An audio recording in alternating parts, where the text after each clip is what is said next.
Vamos para o sertão nordestino acompanhar a terceira edição da Bahia Maratona de Canoagem, realizada em Paulo Afonso, no belíssimo Rio São Francisco.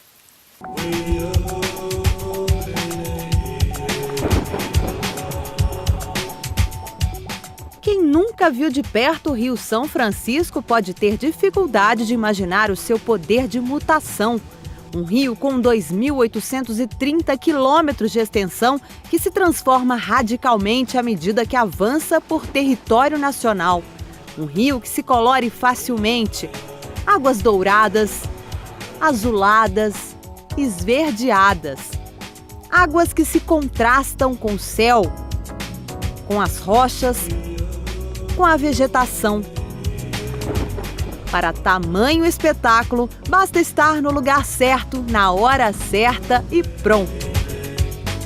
Além de ser um marco da geografia e do imaginário brasileiro, o Rio São Francisco, que atravessa os estados de Minas Gerais, Bahia, Pernambuco, Sergipe e Alagoas, é também fonte de energia elétrica e uma importante via de navegação. Não é à toa que é considerado o Rio da Integração Nacional. E é nele que nós vamos acompanhar a Maratona de Canoagem.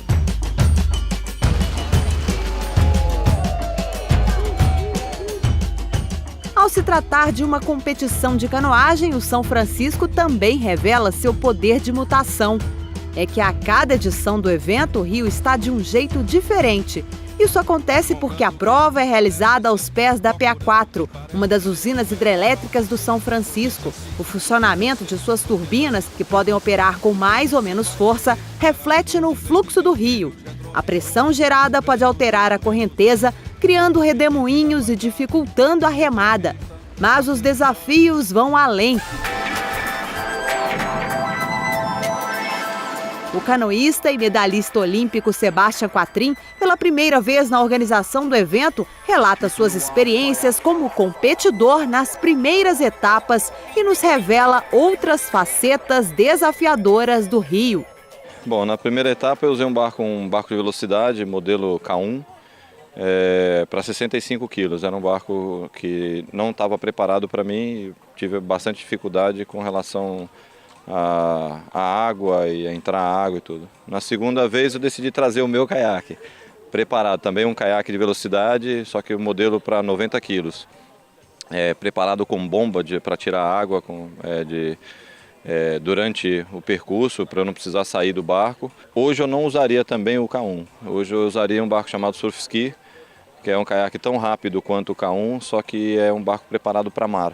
É um barco que quando você tem um pouco mais de ondas, um pouco mais de vento, você tem uma condição melhor, ele te proporciona uma condição melhor do que no K1. Que as ondas, o surf ski ele tem um pouco mais de volume, ele é um pouco mais alto, né, em relação ao K1. E quando você tem ondas, ele começa a cortar as ondas e passar meio por cima. O Sebastian está falando aqui de onda, de vento, e realmente é o que acontece aqui no São Francisco, né? As pessoas imaginam o São Francisco um riozinho pequeno, mas tranquilo. Mas aqui é um mar de água doce. Essa região aqui é bem tranquila porque é um cânion, mas quando ele chega mais próximo da barragem de Xingó, a coisa fica muito grande, é muita água. A gente não tem ideia o tamanho e a proporção que esse rio representa, né? Então quando você tem qualquer tipo de vento, e aqui é um vento que, como é um cânion, um vento que canalizado, então ele tem uma velocidade grande. E qualquer vento com velocidade, ele proporciona ondas, e numa extensão muito grande, que é a extensão da prova, então ela vem trazendo e ondas vão aumentando, vão ficando um pouco maiores. É uma prova desafiadora, muito legal. Quem vai fazer vai se divertir.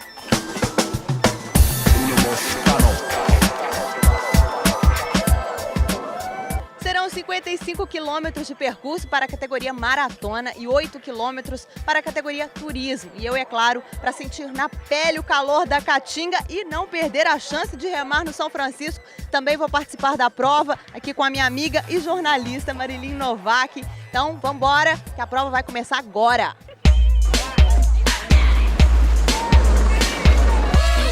É dada a largada, mas a saída é caótica. Os redemoinhos e as correntezas são tão fortes que acabam virando alguns barcos. Ao passar o ponto crítico, alinhar o caiaque fica um pouco mais fácil, mas qualquer descuido significa perder a direção da embarcação. Para os competidores que tiveram tempo de apreciar a paisagem, o cenário impressiona.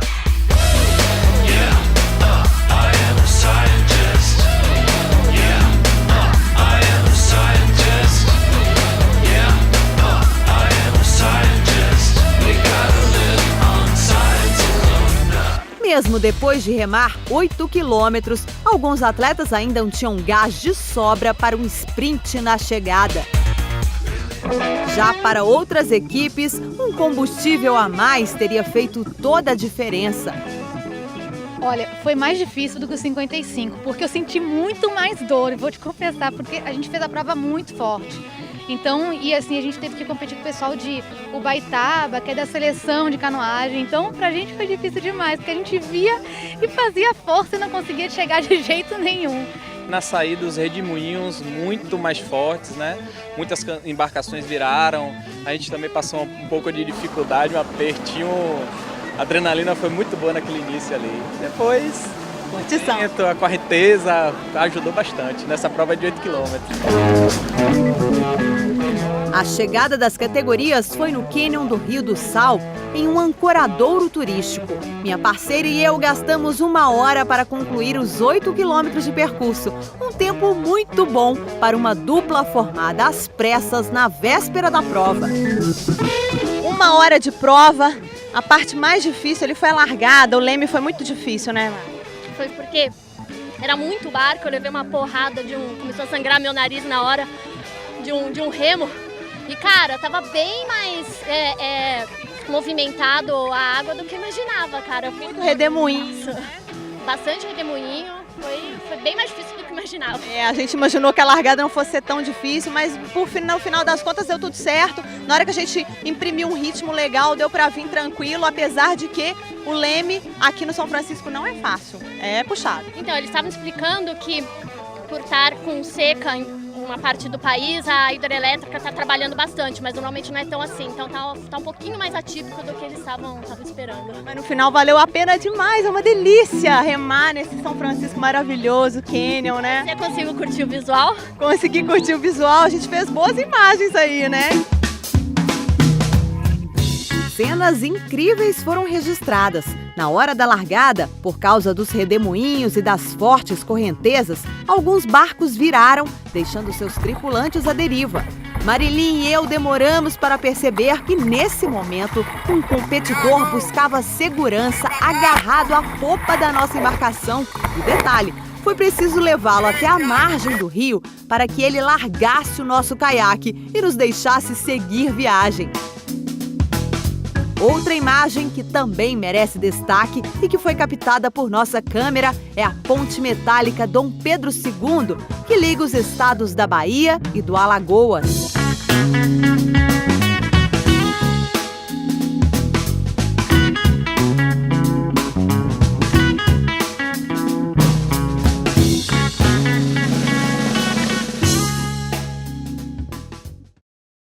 Continue com a gente no próximo bloco, os desafios e as aventuras da maratona. 55 quilômetros de muita emoção. Daqui a pouco.